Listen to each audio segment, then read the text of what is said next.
Back to our conversation on the changing nature of Santa Cruz and writing about it. Here's Wallace Baine and Geoffrey Dunn.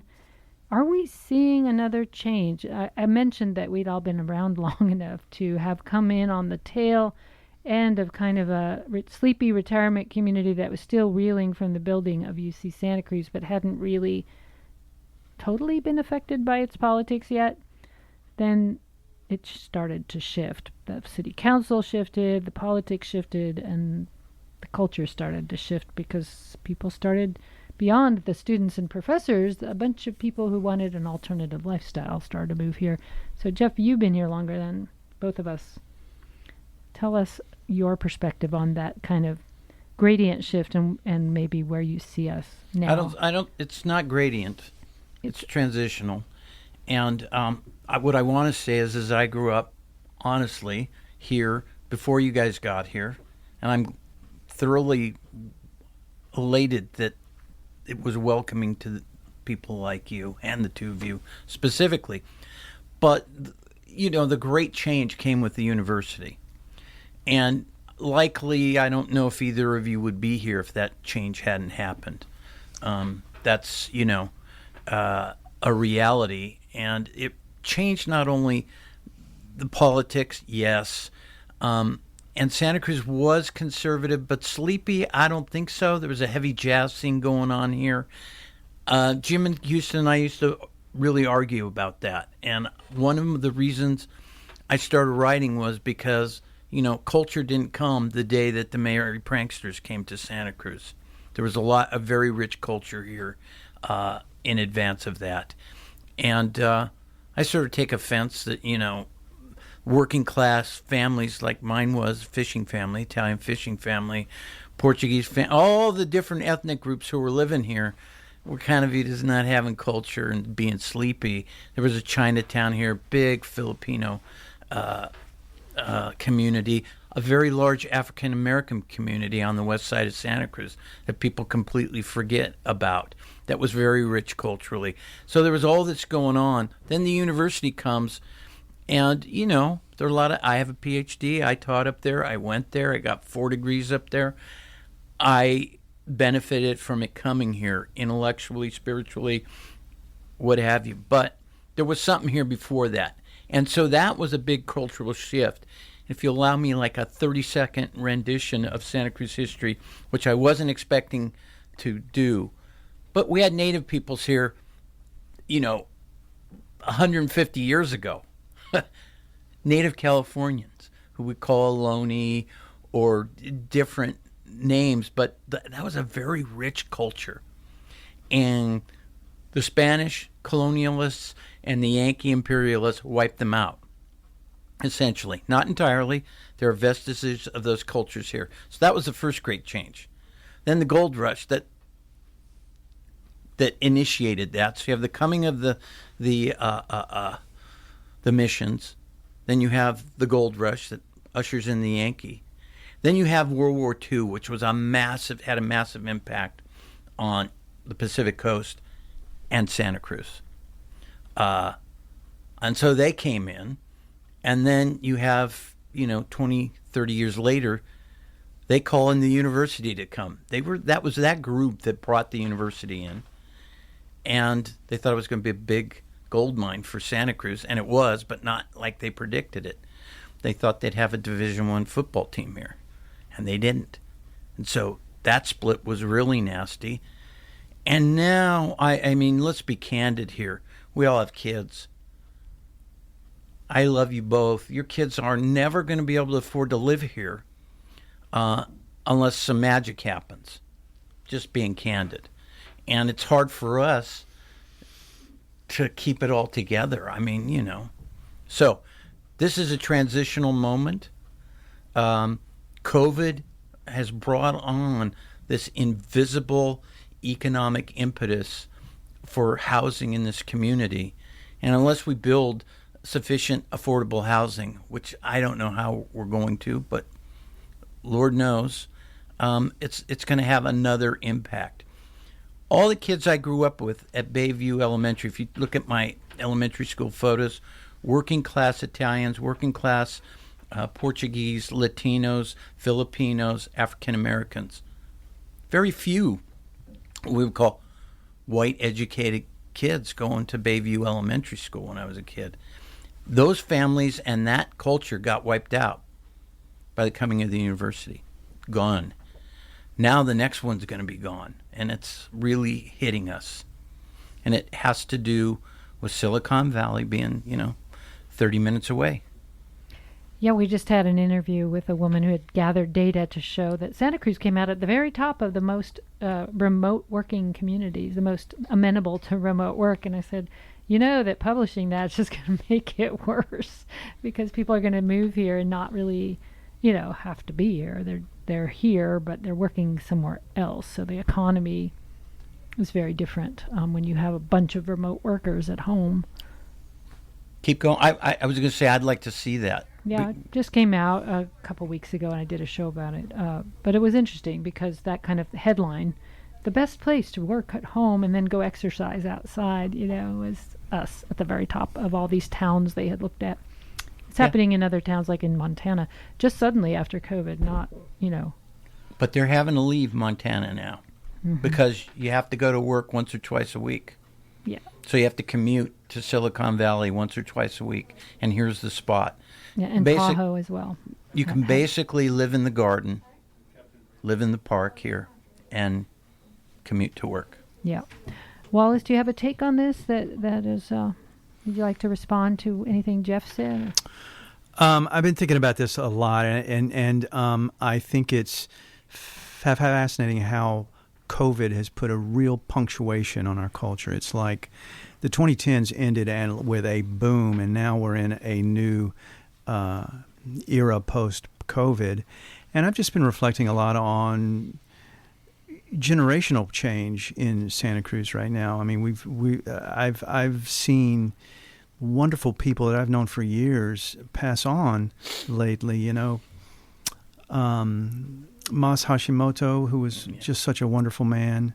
Rick Turner, the fabulous Santa Cruz guitarist, guitar maker, and Mazio just died. I mean, these people created the culture around here, and they're moving on. I mean, this is inevitable. This is the cycle of life here, but it just leaves you wondering who's going to come in the wake of these really remarkable individuals.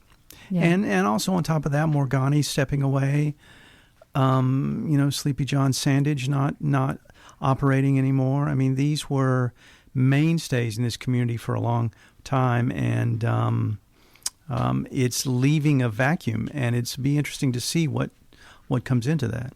They tend to get filled by somebody, so maybe not the exact same way, though. And that's what we treasure is like the unique way those particular people you mentioned showed up in their communities in such a big way and created and provided something special that was only they could bring us. So, right. Yeah, it's important, I think, to document them. I started to do shows, honoring various big figures who had passed away, and then I realized I would have to do them every week for a while there. And I didn't get to do one about Rick because I was away, so maybe that's on my list.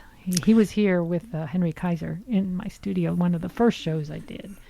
Rick Turner was, so. And Rick Turner, how irreplaceable is that guy? I mean, we can talk about, someone's going to step up to fill these spots in our culture, but some of these people are just one of a kind. We're just they are, and they're attracted to this place. I mean, he didn't grow up here, he didn't live here his whole life, but he came here for a reason because he knew this was a place a lot of people appreciated good lutherie, and there were other people doing what he was doing, not as on that scale, but he had camaraderie here, I think, and friends here. Yeah.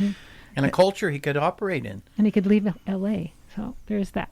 Sometimes and to Jeff's point, I have adult children now, and they are essentially refugees. They can't be here. They can't live here, and that's a real drag for me. I want my family close by. And I wonder if also, and you might have a reflection on this, if it reflects kind of almost a missing generation of people, you know? I mean, there seems to be a lot of boomers here and a lot of college students here, but are we losing that middle generation of 30-somethings who can't get established here, who won't grow into the culture like boomers had a chance to do? Very well put. Write that down.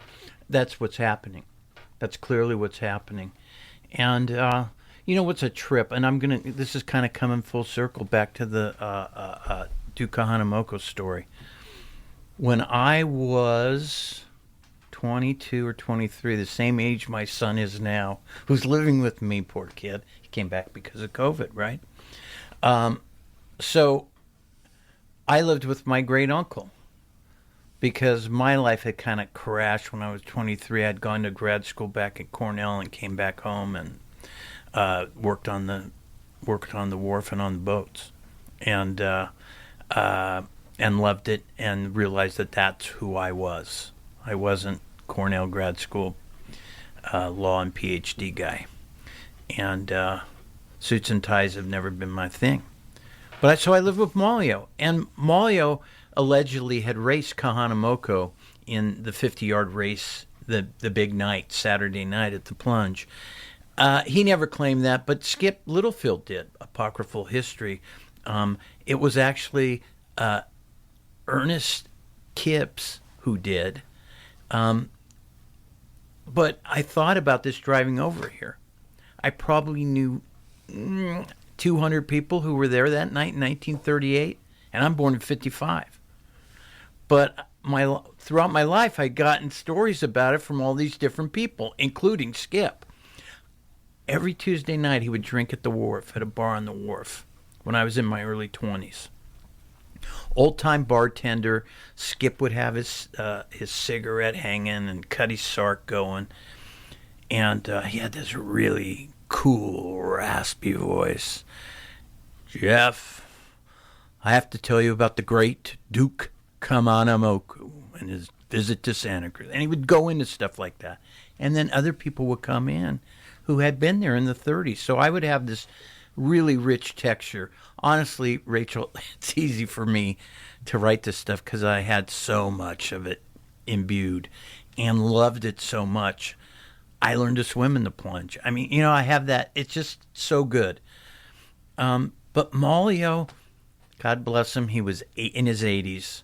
He would come home later than me and leave earlier than me. He'd drink you under the table. Huh? You know, he taught me no, he didn't. He taught me a trick. He said, Jeff, when people buy a drink, just take a sip off it and then put it back over. And, you know, he taught me that That's early. why he stayed up so late. Yeah, he didn't. But the point I wanted to make about that was he told me that every day he could go to a funeral. And I didn't believe it. Now, he was Santa Cruz High Class in 1918. And I saw how it was then. And let me tell you, it's like that for me now.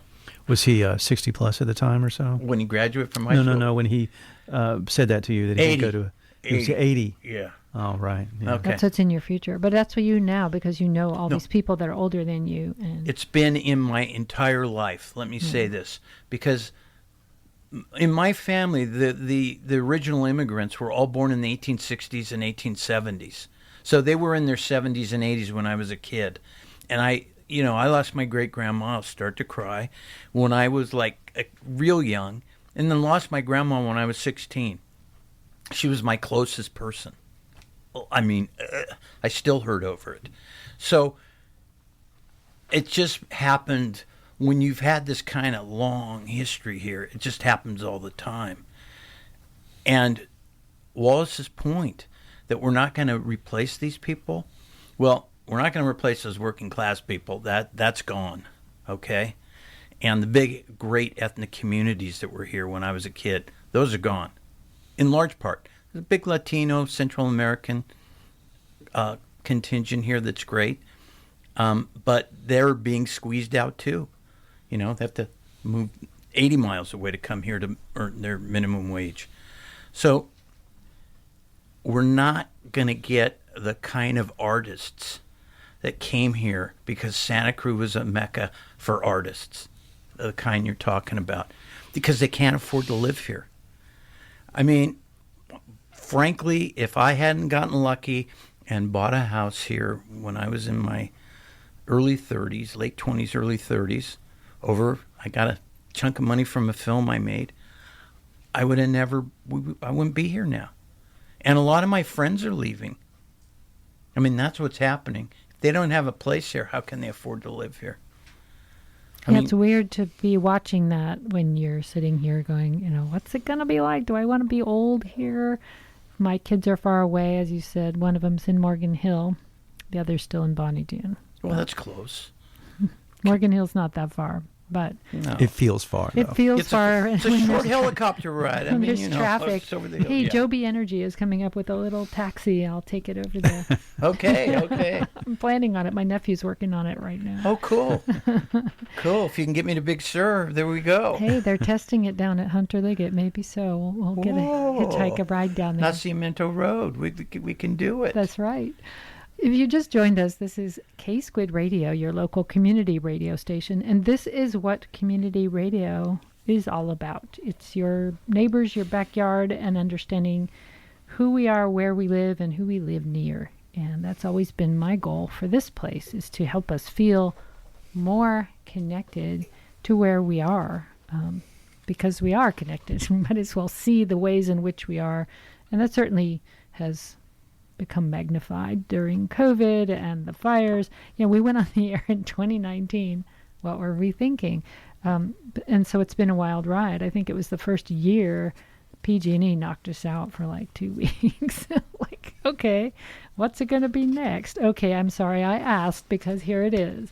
But we all went through that, right? It wasn't us. It was all of us together. And who knows what's next, but at least we'll have a way to talk about it. And that's what we are here for at K-Squid. And I hope our listeners, I hope you listening, are tuned in to this conversation in the way we are having it.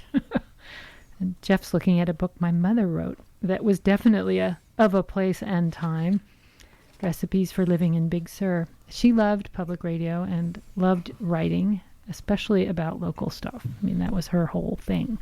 When she moved up here, she got involved with the Arboretum and, the library. And When she moved up here from Big Sur. Yeah. Well, when she got to Big Sur, because I was down there regularly and your mom was kind of a legend down there, she got really involved down there, lived a lot off the land. I mean, very close, an aesthetic life. Ascetic life. Ascetic life. Like a monk. Both. Yeah. And she was a character. I mean, amazing woman. And I loved being with her down there whenever I was down there with her.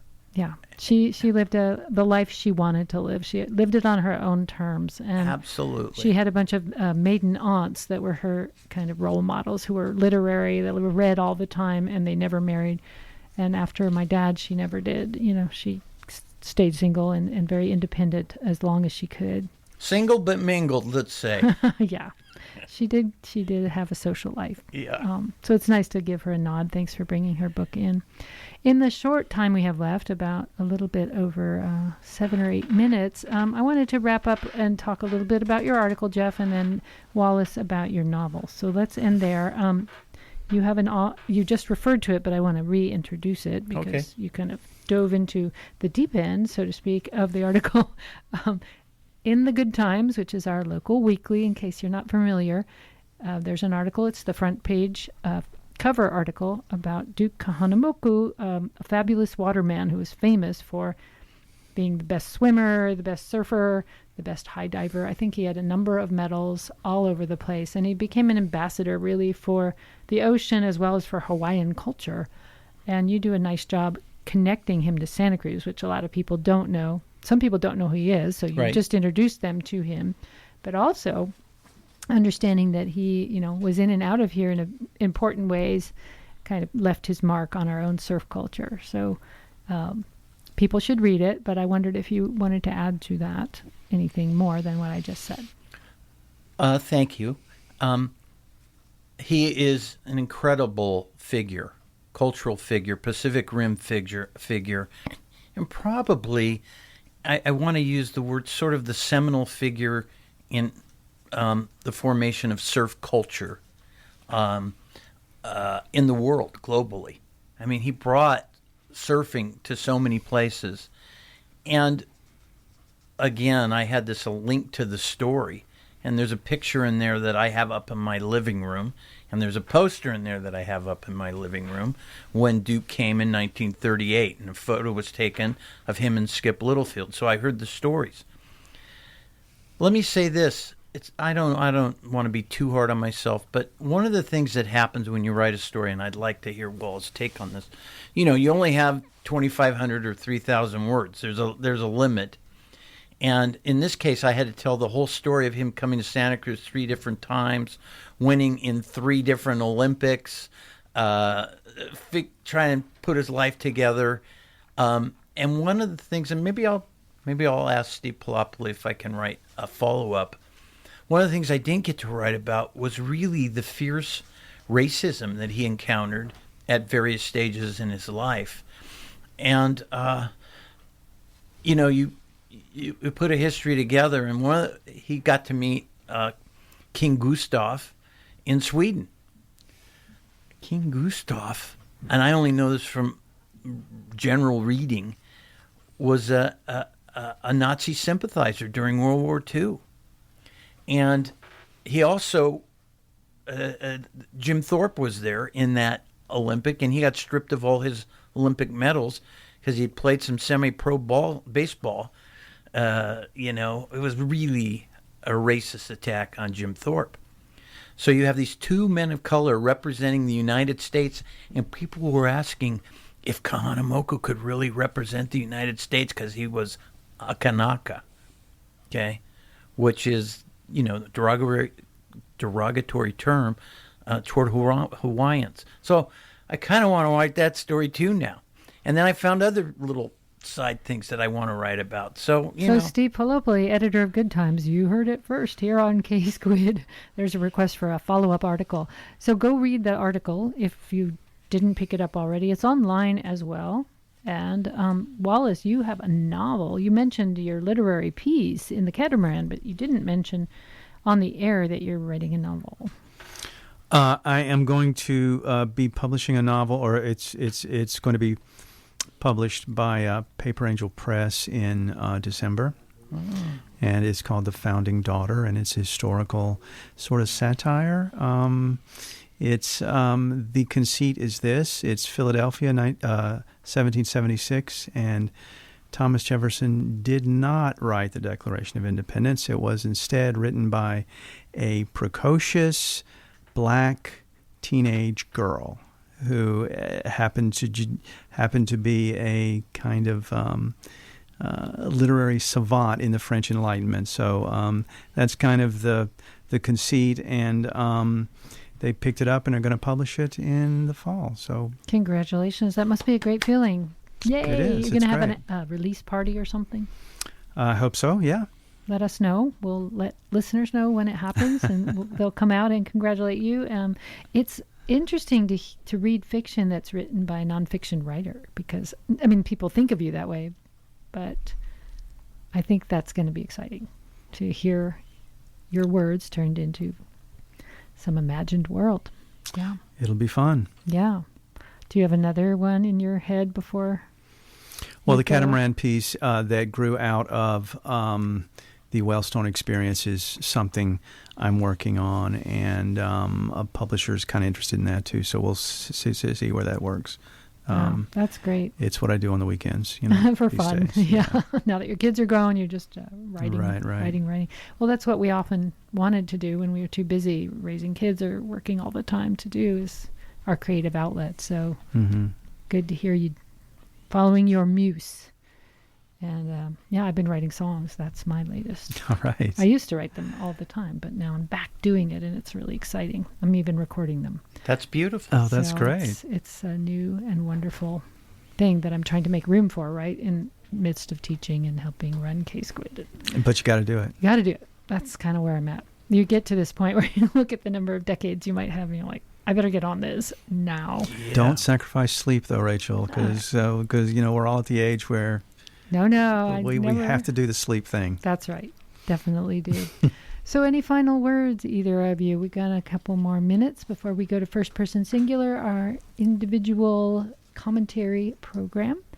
Just anything Well, I you am wanna leave always people? honored to be in the same room as Jeff here. He's always been one of my heroes and my idols, and I really appreciate his friendship, and he's inspired me to be the writer I am, and he's a good friend. Thank you, and it's mutual. We got 1 second? I'll tell a quick story. One day, this spring, I think, you and I ran into each other downtown on Front Street. We both wrote, I think it's the only time I can think of, we both wrote articles about the same story.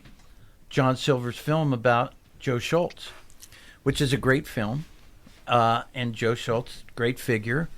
And we came at it slightly differently, but I loved reading your piece, and I think they complement each other. John and I go way back. But I wrote about, as the lead to the piece, us running into each other downtown, because that's what being at India Joe's was community happening. And I think Joe is a great cultural figure, too. But what I loved is that we both had pretty much the same hit on that story. Yeah. Like minds think alike. Well, it's been a great pleasure. We could probably talk for 5 more hours about all of this, and I hope we get to. Thank you both for being here on Thank you, Keyscape. Rachel. It's my pleasure. That's Wallace Baine and Geoffrey Dunn on Talk of the Bay. I'm Rachel Ann Goodman. You can hear this conversation if you missed part of it on our archive section of the website at ksqd.org. This is KSQD Santa Cruz 90.7 FM community radio for the Monterey Bay.